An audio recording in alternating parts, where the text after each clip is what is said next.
কলা থোপ দিয়া বস্তা করে খাইমু। দেখুন কাচ্ছি। আর কুলে ভেঙে পড়া ঢেউয়ের। হ্যালো গাইস, হোয়াটসঅ্যাপ, আশা করি প্রত্যেকেই ভালো আছেন। নিয়ে আসলাম আপনাদের মাঝে আরো একটি নতুন ভিডিও। চলুন আর দেরি না করে আপনাদেরকে সেই ভিডিওগুলো দেখাই। Let's start it. আর কুলে ভেঙে পড়া ঢেউয়ের মানে কি? ভিডিওটি আপনি নিশ্চয়ই দেখেছেন। দেখছেন ছেলেটি কামটা করলো কি? ভাই তুই কক্সবাজারে গেছিস ঘোরার জন্য, সমুদ্র সৈকতে গেছিস ঘোরার জন্য, প্রাকৃতিক খাবার খাওয়ার জন্য, কিন্তু তুই এই কাজটা কি করলি ভাই? জায়গায় কি আর কোনো পাইলি না, নাকি পবিত্র পানি লাগাইলি ওই জায়গায়?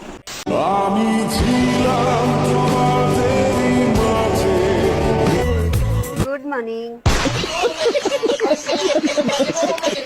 ভাইরে ভাই, এই ভিডিওটা দেখার পর আপনি প্রথমে কি ভেবেছিলেন? আমি যেটা ভাবছি সেটাই তো।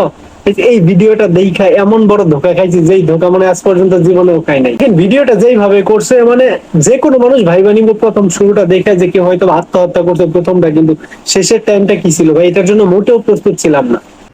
এটি কি? এটি সে একের প্যাক লোড। আজকে আমি একের প্যাক লোড দিয়া কলা থোপ দিয়া বস্তা করে খাইমু। দেখুন কাচ্ছি। হ্যাঁ ঠিক আছে ভাই, তুই ভর্তা করে খাবি, যা ইচ্ছা তা খা, সমস্যা নাই। হ্যাঁ, কলার থোর আর বই প্যাক ভর্তা করে খাবি, শুধু এই দেখেন ভাই তোর চুলগুলাও মিশাইলো না, মোরগের চুলগুলাও মিশাইলো, তাইলে এইটা আরো অনেক মজা হইব। মানে মানুষ কি ভাই, দেখেন এর চুলের কি অবস্থা। মানে ভিডিও করার কোনো টপিক পাইলো না, কইতা সে প্যাক খাইতেছে, লুট খাইতেছে, আর কি করতেছে কলার থোর খাইতেছে। এলে কইলাম ভাই সাথে তোর চুলগুলাও মিশায় খা, তাহলে টেস্ট পাবি বেশি।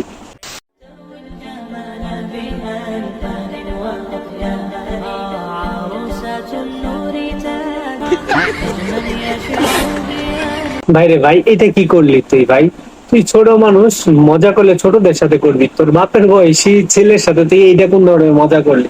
মানে এইরকম বিটলা কয়েকটা থাকেই, ঠিক আছে, এইরকম বিটলা কয়েকটা থাকেই যেটা এটার মতো এইরকম কাজ করে। ছোটদের দেখছি মজা করতে ওর বয়সী লোকের সাথে, এরকম বড় একজন মানুষের সাথে এইভাবে মজাটা করা ওর সাথে যায় না।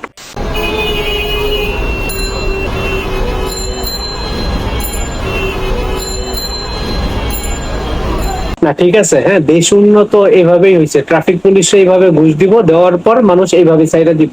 আমি আপনাদেরকে আরো একটা ভিডিও দেখাবো যেখানে ট্রাফিক পুলিশের সততা, ঠিক আছে, মানে মানুষ অনেক ধরনের আছে, কেউ সৎ পথে থাকে, কেউ অসৎ পথে চইলা যায়।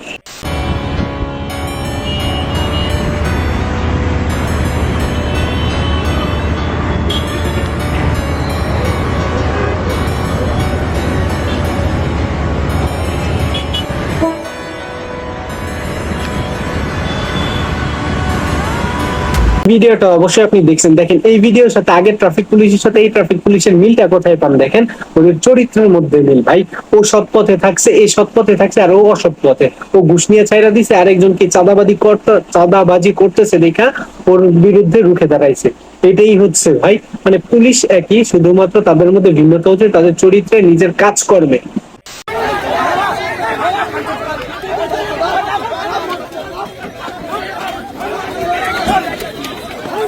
আচ্ছা, এই ভিডিওটা অবশ্যই আপনার চোখে পড়েছিল এতদিনের মধ্যে। এই ভিডিওটার মেন কাহিনী যেটা ছিল, ঢাকা সিটি কলেজ এবং ঢাকা কলেজ, এই দুইটা কলেজে কি করছিল ভাই? ঝগড়া লাগছিল, ঠিক আছে। ঝগড়া লাগার পরে তাদের মধ্যে ব্যাপক ভয় মারামারি হয়, কিন্তু এইখানে এই যে এই ভাইটিকে আপু কিভাবে ধরেছে, এটা দেখার পর অনেকে ভেবেছিল ওরা গার্লফ্রেন্ড বয়ফ্রেন্ড, অনেকে ভেবেছিল হাজবেন্ড ওয়াইফ, কিন্তু মেন যে কথাটা ওরা হচ্ছে ভাই বোন ভাই, এর জন্য এইভাবে ধরে রাখছিল। এটাকে আমরা বাঙালিরা অনেক ভাবে অনেক কিছু বানিয়ে দিয়েছিলাম।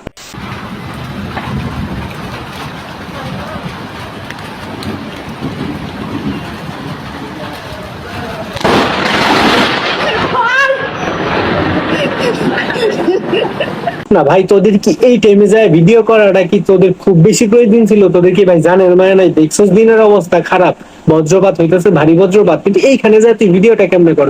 ভাগ্যিস এবারের মতো বাইচে গেছস ভাই, এবার থেকে সাবধান হয়ে যা। হ্যাঁ, এইরকম ওয়েদারে ভাই ভিডিও করার জন্য না, নিরাপদ থাক আগে, আগে জীবন আগে, তারপর হচ্ছে ভিডিও। একেবারে বিশ্রী অবস্থা, একেবারে বিশ্রী অবস্থা। কি লাগতেছে এটা? না দেন, খুবই বাজে অবস্থা। প্লিজ আপনি কি তেলাপোকার ফ্যাক্টরি দিছেন? এদিকে লাল কি থাকে আপু? তেলাপোকার ফ্যাক্টরি দিছেন? এদিকে আসেন। তেলাপোকা কি বাউন্ডারি দেওয়া আছে? অন্য কোথাও যেতে পারে না? পারে? এই কি পঙ্গু তেলাপোকা নড়তে পারে না? আচ্ছা, এই ভিডিওটা দেখার পর আপনাদের কি মন্তব্য রয়েছে কোনো? দেখেন আমরা কি করি ভাই, হোটেলে বা রেস্টুরেন্টে যাই কেন? দুইটা খাবার আছে ভালো খাবারের জন্য, ঠিক আছে, কিন্তু ওই হোটেল এবং রেস্টুরেন্টের কি রান্নাঘরের অবস্থা কি আমরা যাচাই করতে পারি? জীবনেও না। ওইখানের কি অবস্থা থাকে সেটা আমরাও জানি না, কিন্তু এইখানে দেখেন ভোক্তা অধিদপ্তরের সরাসরি হাতে নাতে ধরা গেছে তাদের রান্নাঘরের অবস্থা। ওইখানে তেলাপোকা কিভাবে বাসা বান্ধা আছে, মনে হচ্ছে কি ওইটা তেলাপোকার রাজ্য। ঠিক আছে, এদের মতো কিছু এই হোটেল ব্যবসায়ীদের জন্য, প্রত্যেকটা হোটেল ব্যবসায়ীর জন্য, প্রত্যেকটা রেস্টুরেন্ট ব্যবসায়ীর জন্য, কেন না ভাই, কিছু কিছু লোক আছে যারা অপরিচ্ছন্নতা থাকে, তাদের জন্য, প্রত্যেকের জন্য আমার মনে হয় যে আইনি ভাবে এদের বিরুদ্ধে ব্যাপকভাবে কঠোর সিদ্ধান্ত নেওয়া এবং তাদেরকে ভালোভাবে জরিমানা করা এবং তাদের লাইসেন্স পর্যন্ত বাতিল করা, তাহলেই তারা আস্তে আস্তে শিক্ষা নেবে। কারণ এইরকম পরিবেশ থেকে খাবার দিলে, ওই খাবার মানুষ খেলে ওই মানুষটা জীবনেও সুস্থ থাকতে পারবে না। ভাই আমি বাসে যাবো, তো আমার ফোনে ব্যালেন্সও নেই, তারপর টাকাও নেই, বাসে যাবো, তো যদি হেল্প করতেন, আমার 20 টাকা লাগবে আমার। থ্যাংক ইউ সো মাচ ভাইয়া, থ্যাংক ইউ। আমার আসলে মোবাইলে রিচার্জ শেষ, ভাই যাওয়ার জন্য টাকা নেই, 30 টাকা দেওয়া যাবে? হবে না? কেন গেল 30 টাকা দিবেন না? থ্যাংক ইউ সো মাচ ভাইয়া। একটা মিনিট কথা তো শুনে যান। আচ্ছা, ভিডিওতে আপনি কি দেখলেন? দেখেন একজন ছেলে এবং একজন মেয়ে, হ্যাঁ, তারা হয়তো বা চ্যালেঞ্জ করতেছে। একটা মেয়ে যত জনের কাছে যায় ভাই টাকা চাইলো, সবাই টাকা দিয়ে দিল, কিন্তু ওই ছেলেটা যখন যায় চাইলো ভাই, সবারই সমস্যা, মানে মেয়েদের প্রতি সবাই দুর্বল। এই ভিডিওটা হচ্ছে এটা সম্পূর্ণ প্রমাণ। আজকের ভিডিওটা আপনাদের কাছে কেমন লেগেছে তা অবশ্যই কমেন্ট বক্সে জানিয়ে যাবেন। ভিডিওটা ভালো লাগলে একটি করে লাইক এবং চ্যানেলটি সাবস্ক্রাইব করে দিবেন। আজকের মতো এখানেই বিদায় নিলাম, আল্লাহ হাফেজ।